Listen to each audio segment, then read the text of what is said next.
going to call this work session to order on MOA Public Transportation People Mover. Let's go ahead and start with introductions, starting on this side. Cameron Perez-Gordillo. Meg Salatel. John Bottleton. Felix Rivera. Fred Dice. Bart Rudolph of Public Transportation. Jamie Acton, Director of Public Transportation. All right. So we're here to get an update on public transportation and People Mover. Go ahead and turn it over, Jamie and Bart. Thank you. My name is Bart. I am the Planning and Communication Manager for Public Transportation. So our first quick update is we have 3 new logos for each of our new services. We've been unofficially using the People Mover logo in the middle for a while now. We're going to start transitioning that. You'll see it on the buses. But we also have 2 other services that we provide that not everyone knows that it's all connected to the Public Transportation Department. That's Anchor Rides and the rideshare program, which is our van pulling service. The big system change, as I'm sure you're all aware of, happened in October of 2017. So we're 2 years into the new system. And basically we moved from a system that had a lot of 60-minute frequency routes that had a lot of coverage to a system that has higher frequency routes. So the red lines on this map have buses that come every 15 minutes. We never had that before. And then the blue lines are every 30 minutes, and then we just have a couple green lines that are every 60 minutes. So we have a more frequent system now than we used to. Since the change, we have made 2 service adjustments based on public feedback. The first one was in 2018. We realigned the neighborhood routes, and then we transferred our Anchor Ride service, our paratransit service operations to the Chudiak Eagle River Senior Center for that area. So we are just focused on the Anchorage Bowl area for Anchor Rides now. And then in July 2019, we did a bunch more revisions based on public comment. We made another connection to the airport. We had the route on Lake Otis increase frequency from every 60 minutes to every 30 minutes. We added more trips in South Anchorage on the Route 91, and we added service on Sunday. So now Saturday and Sunday match. That's been one of the main comments we've been getting since I've been here. An important thing to note about these adjustments that were made in any additional service that was added, that was all done within the existing budget in 2018 and 2019. So that's important to note. We were able to gain those efficiencies of what we already had. So yeah, that's a good point. It's a good lead-in, I think, to our next slide. This is a series of what we call vehicle revenue hours. This is how much service we have on the street. So 2010 is over here on the far left, and you can see that basically the past decade, even more, we've had the same level of service out on the road. Not a lot has changed, and that is consistent with our budget. So the operating expenditures is this blue line, and they're all in 2018 dollars. So we've been pretty consistent. Our budget has pretty much stayed the same. It's been cut a little grown here and there. And then our MOA local revenue is this. So this is our local revenue that we get through the operating budget process. You can see that most of our local funds go directly into operations. The difference here is probably to match federal bonds. There's a gap in between. But one of the ways that we increase service with the new system is you can see that our operating expenditures went above the amount that we get through the operating budget. So more expenditure dollars than local dollars received. And one of the ways that we do that is we leverage a federal grant that is aimed at expansion of service. So we use some local funding to match some grant funding, which is the same thing that we did in this last budget process that was recently approved. Thank you very much for that. Yes. Yeah, Mr. Dyson. Where's the fare box receipts? They are included in this, so it's a little complicated because the fare box revenue and like the advertising revenue that we get goes back into the general fund, and then we get it back in one lump sum. So it doesn't come directly to us. So it's included in this amount somewhere. If that makes sense. Yeah, but that's not helpful. I know. So we get about $4 million in fare revenue a year that goes back into the general fund.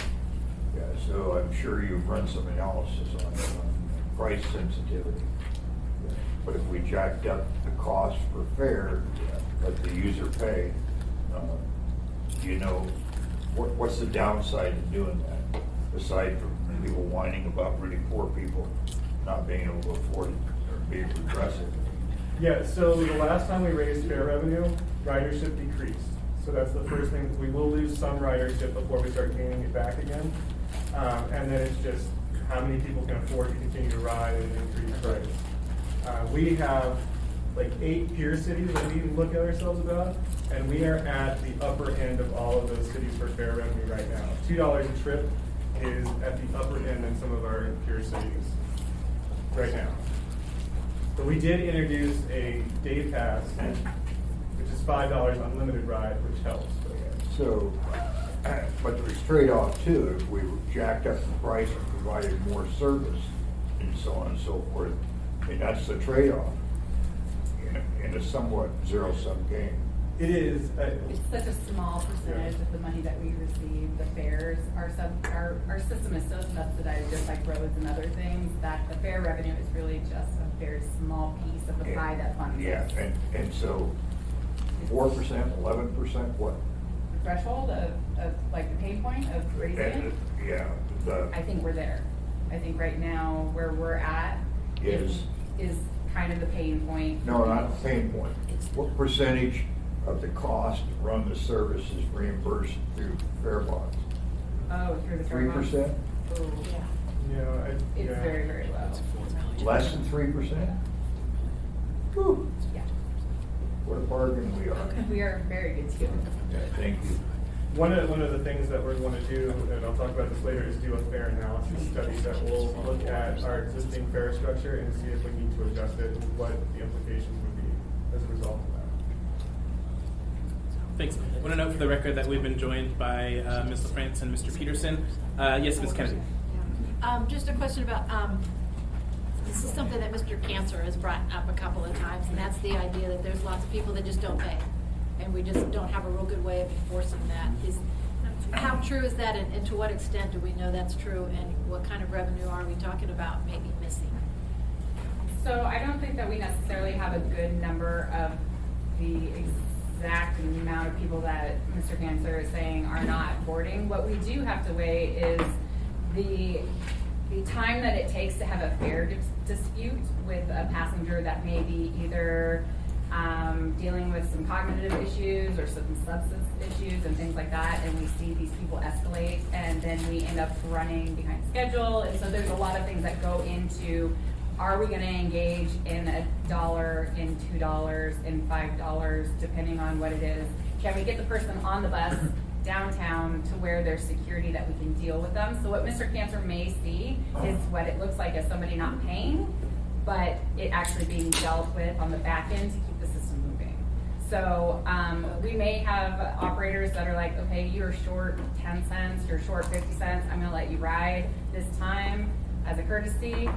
We don't have good numbers as to what that actually looks like, and I think some of it is perception, but some of it is actually how do you keep the system operational when you're dealing with a lot of different user types. So.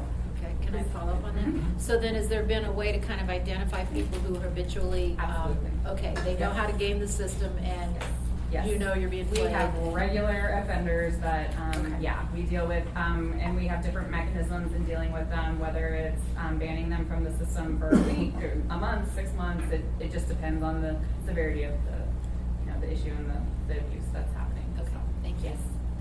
Thank you. One of the other things I'll point out is another reason why we're able to get more service on the streets today than we were in the previous decade is we are using our buses differently. So it used to be that a driver, when they had a lunch break, 30 minutes to an hour, they would stay with the bus. So they take the bus with them, they park behind the transit center, they take their lunch in the bus. Now we keep the buses moving, and they get out of their bus and they take their lunches wherever they are, at the transit center or a different relief point. So it's able to provide more service on the street that way. So our Sorry, Mr. Davis. Thank you. What percentage of your costs are fuel and personnel separately? I can pull our budget, and I can pull our budget and get you those numbers. It's just not part of this presentation. Rough numbers? Yeah, it's mostly personnel, isn't it?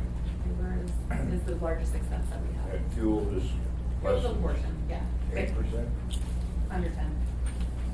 Thank you, Mr. Chair. Thanks. Go ahead. Okay, so since the new system is in place, in 2019, we've had a ridership increase every single month. So when we compare ourselves just to last year, starting off in January 1.4, and then through the summer months, huge ridership increases continued in September. I haven't added October, but October is an increase as well. And September looks a little low too because this is an increase on top of an increase. So last year we had an increase in ridership, and we're continuing an increase. I'll go into more detail of what ridership looks like here. This is weekday ridership, average weekday ridership. Over here is 2008, and this is right before we implemented our new system. So you can see we've had consecutive levels of ridership decline for the last 10 years. And then if we were just to forecast that out, if we were continuing on that trend, here's what it would have looked like after the system. And then here's where we are today. So this is in August, and a more recent one too, but in August, about 12,200 people per weekday is what we're averaging.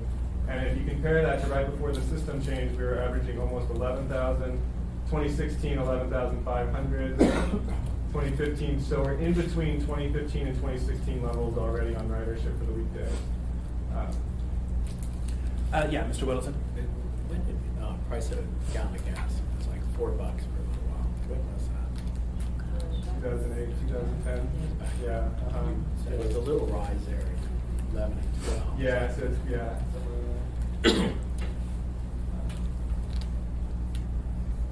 For September, it's the same thing, 12,000 riders a day. 2017, 2016, we're right in between 2015 and 2016 numbers. The weekend, so this is Saturday, we're at about 5,700 riders-ish, which is almost 2016 numbers, so still better than we would have been. Not as good for the weekend or for the weekdays. The big winner so far has been Sunday. We hit our all-time high on Sunday ridership in August, almost 5,000 people. Before it was back in 2011, we were at 4,300. And so even last month it went down a little bit, still right around our record high. And that's because people said that they wanted more weekend service. It used to be buses ran only once an hour on the weekend. So now we have 30-minute service, and we expanded the hours of service as well. We still only operate till 8, which isn't enough for people working service industry jobs and things like that. People want more, but they are reacting to the more service that we're giving them on the weekends. Thank you. The Mr. answer- Dunbar? the answer was Okay, thanks. Go ahead. It's just 2015, 2016, 2017 numbers. Another big win for us has been our partnership with ASD and the Youth Connect program. This is the 2015-2016 school year. We had about 67,000 riders during that school year. And then last school year, up to 141,000 riders trips that they took. And that's because we expanded it to 42 middle and secondary schools. And why this is so important is when we talk about growing transit ridership, we really need to diversify the riders that we have as much as possible. And young riders are the best people to get on the buses because they take their parents on the bus, they become bus riders as adults, they take their friends on the bus. So 6.3% of our ridership during the school year was just students, which is really good. Ms. Sullivan.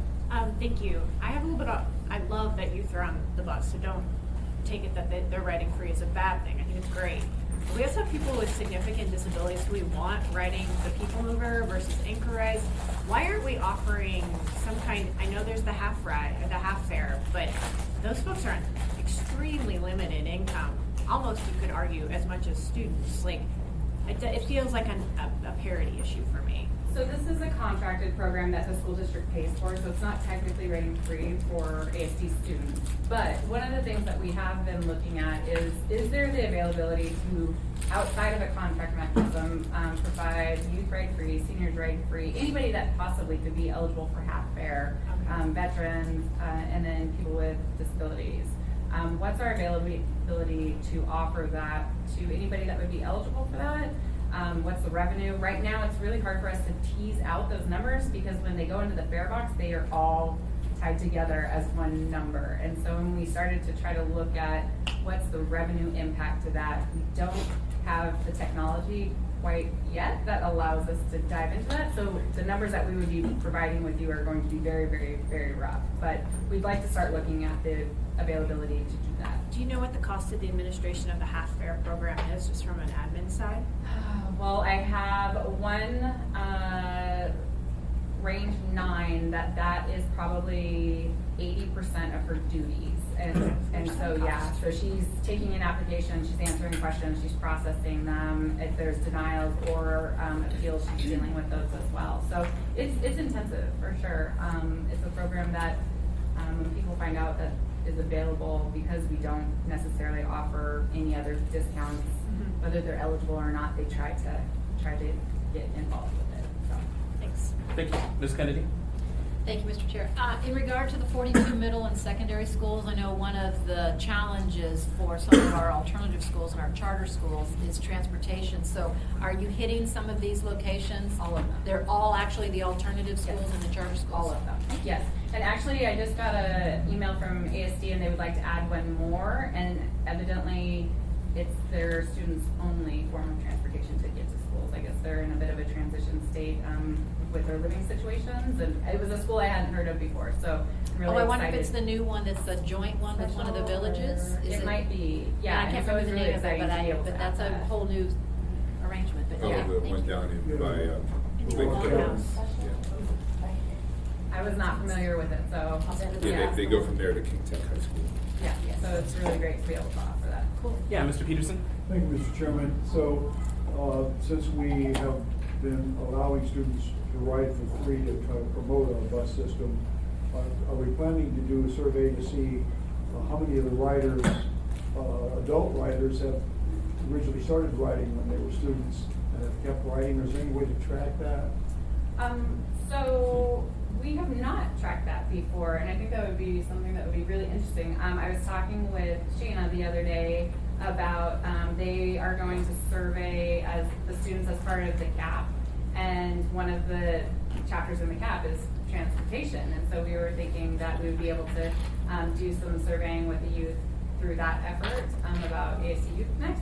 But one of the things I would like to do in 2020 or 2021 is do not just a survey as we usually do about like on-off, boardings and the lightings, but how else do you use our system? How did you get introduced to our system? Are you at UCAS? Were you a Youth Connect? And that would be a great question to have incorporated in that. Great. Thank you. The other program that we have is the rideshare program, and this is a program that is funded through AMATS with federal dollars, and the local match comes from the state. So even though we administer the program and provide the subsidy for each van pool, it costs $0 local dollars for us to administer. And right now we partner with Enterprise Commute. So instead of these big 13-passenger vans that we used to have, van pullers get brand new SUVs with Enterprise, and they get upgraded every 2 years. So there's TVs and things in there. There's USB ports, whatever they need. There's 77 van pools on the road right now, and why that is important, because it saves traffic on the Glen Highway mostly. So 500, almost 600,000 vehicle miles just in August, and then 6.6 vehicle miles in 2018. And one way that we are trying to grow the program is in June of 2019, we started giving each van pool participant a monthly bus pass, because one of the barriers of van pool is if you come in on a van pool, you're stuck at your work or your place of business all day until your van pool leaves. So now if they need to go to lunch or need to run an errand, they have a bus pass and they can do that on our frequent routes. So it's a new program that's just started. Yes, Mr. Dunbar? You said it mostly goes out the Glen Highway. Does any of it go to South Anchorage? Does any of it go south on the Seward? So the van pools, they don't go, I think we have one that goes to Girdwood right now. Employees at the hotel. Well, I was just mentioning because DOT is planning to spend $450 million in Midtown, and I wonder, you'll probably pay each of these people $100, pay them to use this coming out of South Anchorage, and it would be a fraction of the price. But what do I know? Any comment, Ms. Avatar? We are with you. Ms. LaFrance? Oh, thank you, Mr. Chair. That was my question, actually. And I know that the high school students come from Girdwood to South Anchorage. and often wondered, is there any way to do some kind of collaboration with commuters and and I think there's an activity bus too that goes back, so there are a couple trips, so.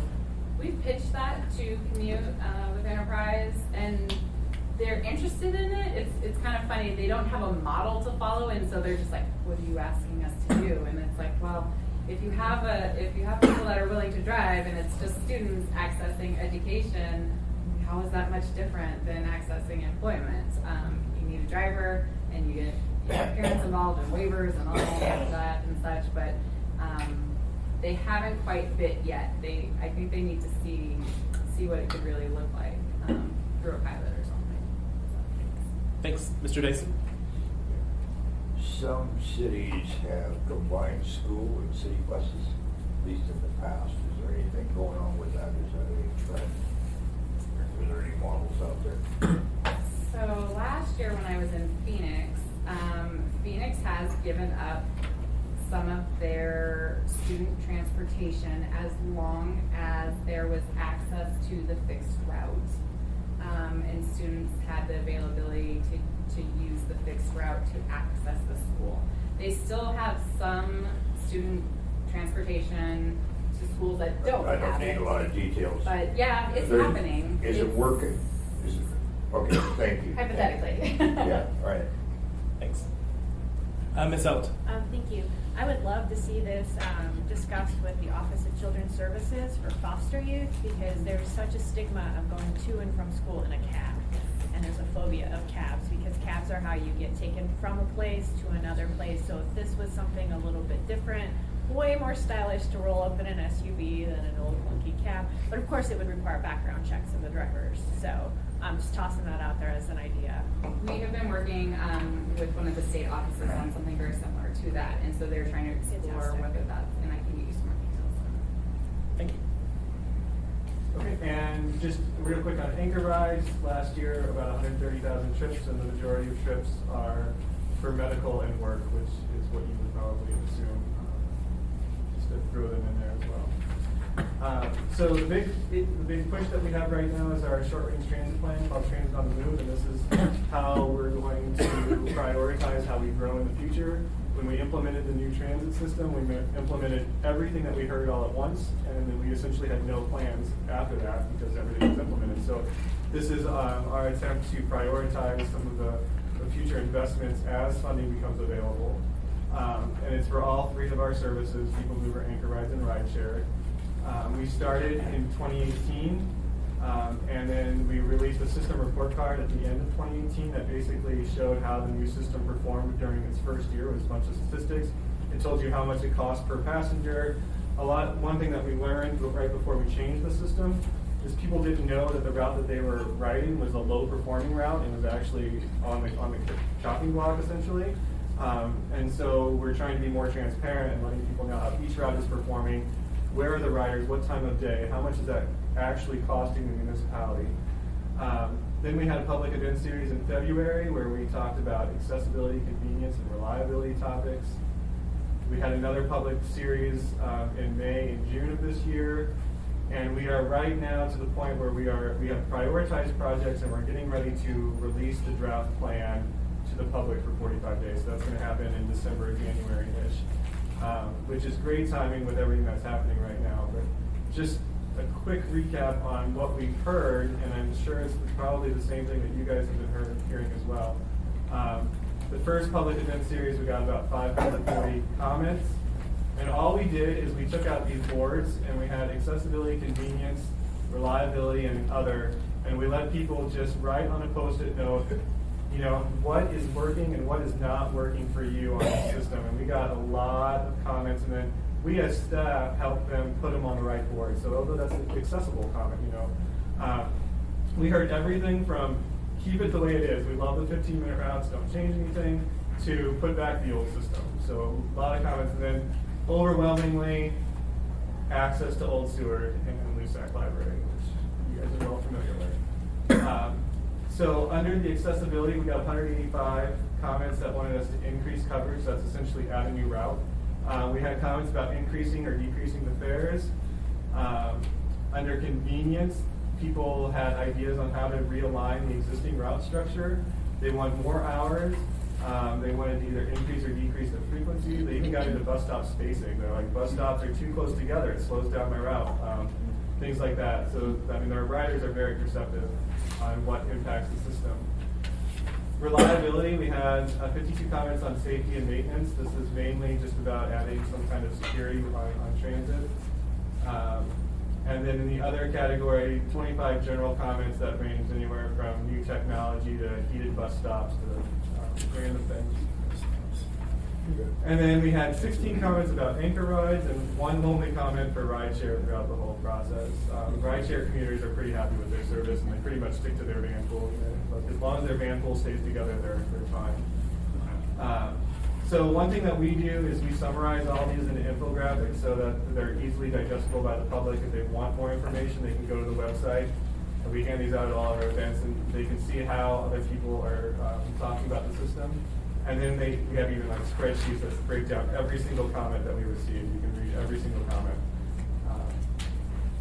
In the public event series number 2 in May and June, we had 323 votes that were cast, and what we did is we took all the ideas that we heard from public event series number 1, and we drafted the routes that people suggested.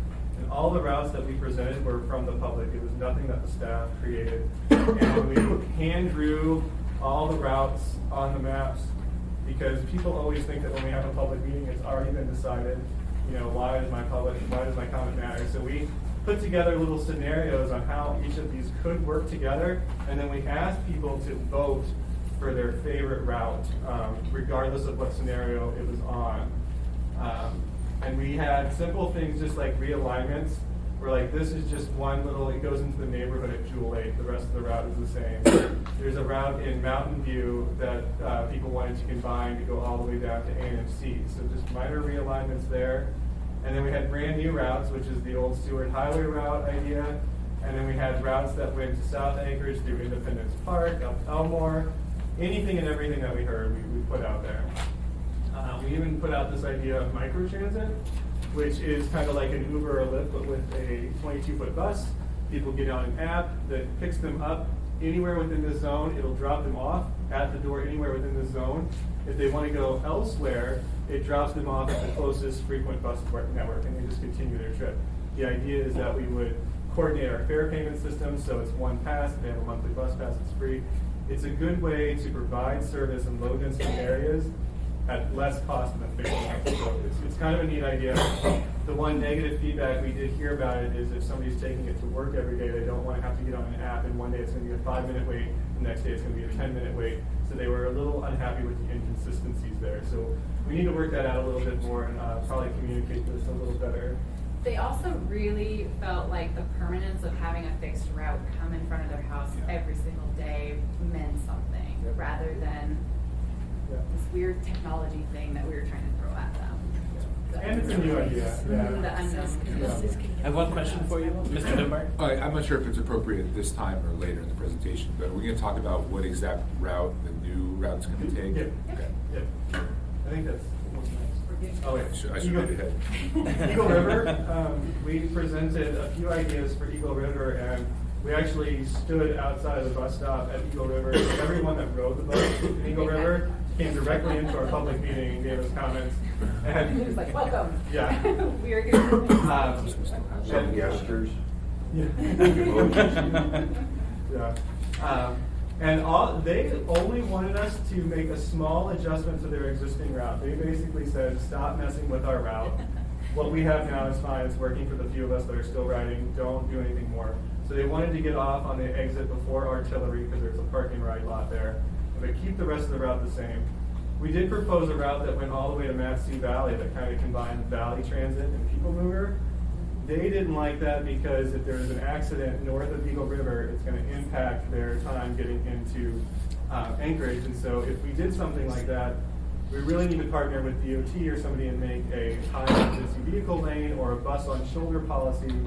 You know, the best advertisement for the bus is if you're stuck in traffic and the bus passes you on the shoulder, right?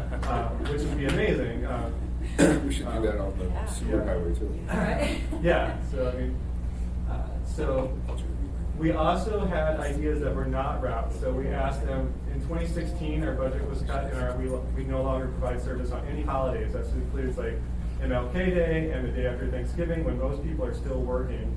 So we get a lot of comments about adding service back on the holidays, increasing the frequency, talking about span of service on weekends or weekdays.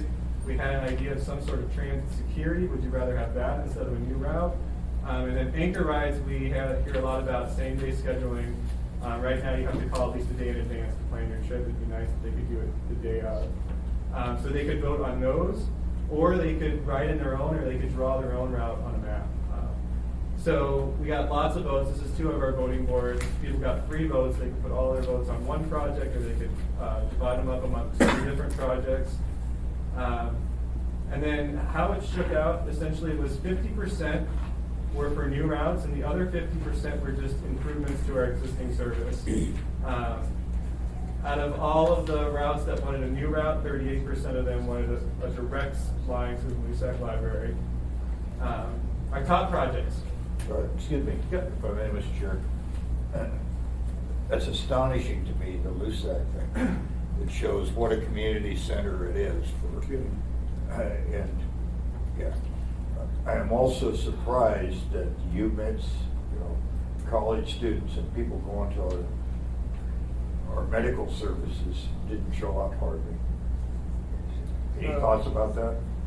Well, I think we have pretty good service to the hospitals in the UMed area. We have 2 of our frequent bus routes go there, and I think a total of 4 different routes to go through the campus at some point. And then we have a bus that stops actually right in front of Alaska Regional, right at the front door. It goes into the parking lot.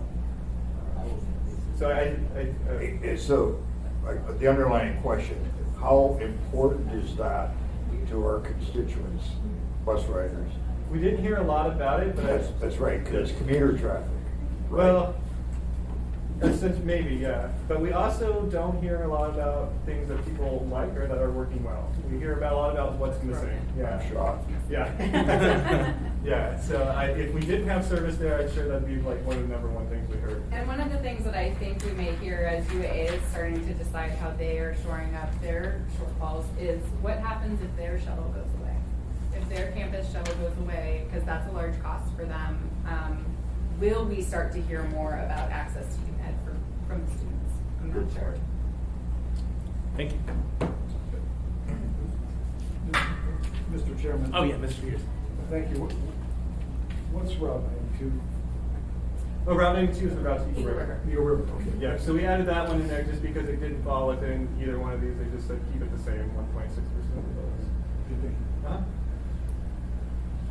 So the top project categories, and it's kind of hard to see because this blue and this black look very similar, but it's still right there. But in a route on Old Stewart, we had 3 project ideas. So between those 3 ideas, they got 23% of the vote. So we knew Old Stewart was a priority. The second one landed was transit security. This is some sort of like either uniforms, some sort of security on the buses or at the transit centers, riding, just having a presence, letting people know that they're there. Then adding service on the weekends, and then tied for the next one was 36th Avenue, something on 36th Avenue, and then Independence Park, Elmore Route. And then everything else landed in this other category. So the #1 project was Route H, and this is probably not the best slide to get the details of this, but this one got the most votes, and it's Diamond Transit Center, Old Stewart Highway. It turns on 40th to the LUSAC Library, so it actually hits both sides of the LUSAC Library on Denali and 36th. Then it goes over to Spenard to West Anchorage, up Wisconsin, Turnagain area to Northern Lights, and then to downtown. So one of the reasons people like this route the best, as opposed to the other one we had went up Old Stewart, turned on 36 this way, up Lake Otis, and ended up in Northland Mall. They like this one the best because essentially they see the library as the destination. So you can get from South Anchorage one way, you can get from downtown or West Anchorage to the library. It's not really designed to be a through route. So if you want to go from the Diamond Center to downtown, we have a route that goes on Arctic Boulevard that's just a straight shot. That's the one you're going to take to get to downtown. This also allows anywhere in the city to get to the library with at most 1 transfer. No matter if you're coming from East Anchorage, you can take a route and then transfer this with one time. If we didn't have these connections over here, people in West Anchorage and even downtown would be 2 transfers away from the library. Mr. Dunbar? Yeah, so last night I was at a community council and a frequent bus user talked to me about this. I should also relay her concern. She would like a bus stop on Lake Otis between 36th and Tudor because she goes to a medical campus there. I think it's OPA. Oh. Just a lot of people, they have to get out at Tudor and then walk, or 36 and walk, and there's a pretty big medical campus right there. So let me just relay that to you first, so you've heard it. Working on it right now. Perfect. But she also was hoping, and it looks like her dream did not come true, because she lives in East Anchorage, like all my constituents, and she wanted to go from East Anchorage to UMed. She said there used to be one that was like straight from Northeast Anchorage all the way to Lusac, but I don't know if that's true or not, but go from East Anchorage to UMed, transfer at UMed, and then go to Lusac. But it looks like we have made a policy choice that is not going to be possible, correct? Yeah, not transferring at UMed. You can go from East Anchorage anywhere on Muldoon To downtown. No, and you can come down to Tudor, and then you can transfer at Tudor to the new route. So you would just do it at an intersection instead of a. Oh, interesting. So, but I thought there was no. So was there already a route that went to the Lusac, just not a convenient route? There was the Route 25 that basically split A and C. So you were able to access Lusac from C Street and walk down, but nothing directly with the new system. Oh, I see. So you could go from Tudor to A and C. Is that what you're saying? And then walk from there? Yeah, you would take the 25, show where the 25 Gotcha. runs, Okay. basically. So actually, that's interesting. So we sort of overshot it. That's the issue. I think of everything kind of north-south. Mm-hmm. So that route kind of dipped down too far below Lusac. But now you'll be able to transfer at Tudor and take a pretty short bus, a really short bus, Yeah. right up to Lusac. But for people that are immobile, or relatively It's mobile, that's still, good. it's still, Okay. Yeah, because- walking and rolling will still be. Great.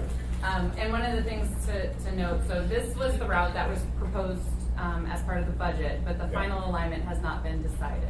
So Well, but I mean, it sounds like I'm willing to be persuaded that if the people of East Anchorage have a straight route down Tudor that'll get them to this, and the people of West Anchorage are otherwise, it's quite inconvenient for them. Is that what you're saying? You said there was no real good way to transfer Yeah, them it'd be to 2 Lusac. transfers for them. Okay, then that makes sense to me. Greatest benefit to the greatest number. Yeah, but I would imagine we would do another small public process before we implement it, just making sure that everybody's This on is the the same right page with alignment. Route H, and run it through our public transit advisory board one last time. Thank you. So all of this is summarized again, so if anybody wanted to know how their route, how many people voted for their route, they could look it up online and we have all this information there. So where we are right now is what I quickly mentioned at the beginning. We've finalized our project priorities. It was approved through our Public Transit Advisory Board. We have cost estimates now for everything. And then our public review draft is going to go out December or January. So once we go through that process, then we will know for sure what our prioritized list of projects are. So I think that's all I have for transit on the beach stuff. Mr. Peterson? Thank you. And so what do you think you're gonna do with all your extra time now that Carl Cancer doesn't call you 10 times a day? Well, Carl Cancer has a lot of ideas. He's I'm got a sure ton he of will- ideas. will continue. Thank you. What are you gonna do in your free time? I'm looking forward to not talking to Carl very much. Miss Salata. Thank you. I had a constituent call following up on the change in the software for anchor rides. We were gonna beta test it. Yes, And for the then notifications. before we Mhm. put it online fully, can I get a quick update so when they call back, I know something? Yes, they are still working on getting that software implemented. Our project manager actually had an injury, and so he's been out of the office for a little bit. So when I get back, I can touch base and see how much farther we are. But we're pretty much still on the old system. Because we were I gonna believe cross. I believe that we are getting ready to turn the new system on to begin testing. I think we're that close. So it'll be kind of running both for Yes, a period yes, of time and then, okay, absolutely. great. Mhm. Okay, thanks, appreciate it. Thanks. Ms. Kennedy? Thank you. And I'm not exactly sure how all this, the funding mechanism works for all of this, but the Chigiak Senior Center, and they know they're running an awful lot of anchor rides, and apparently their operational funding is probably not going to cover all the requests or the needs or whatever. So are you all working with them to figure out how to, anyway? Yes, so funding we question. actually have had several conversations with them. The contract as it was initially, so when I came on, the contract was already basically being executed, and we did not go through a competitive process, so that did not allow us to use our grant funds. So we were able to identify a small pool of operating dollars to be able to do that contract. We knew that our need was worth X amount of dollars. I think it was about $88,000, and that this would cover X number of trips. The challenge that we've had with the Senior Center is that, yes, they absolutely are getting more calls than what is currently available, but some of that also is the way that they're managing the program. They flat out told us, we're unwilling to tell anybody no if they're calling us to ask for a ride. So on some level, we had a contract where X number of rides and X amount of dollars that we had available, and there is definitely a greater need in the community. So we're trying to figure out how to shore that up. One of the ways is to put out the next contract competitively so we can use our grant dollars, so the contract value could be higher. One of the things that could happen with that is that they don't get the contract. Somebody else could show up at the table and say, hey, we can provide the same service for the dollar amount and what you're looking for. So just be aware that, things are in the works, and that, we do know that there's a greater need, but the mechanism and the process may be different moving forward. Okay, so but this is all for like 2020 now? Or are I they believe still we dealing signed with another 2019 contract. now? I think the contract is up in 2020. Okay. I'm not sure when exactly, but I believe we have almost at least 6 more months on the contract. Oh, okay. So, All because right. I came on in July, so Thank you. we should be looking at different mechanisms. Thank you. Any further questions? All right. Thank you so much. Thank you. Thanks. Thank you again for your work and everything that you gave us on Tuesday. We're so excited. We're so excited. You're excited Thanks. about what? That I'll adjourn.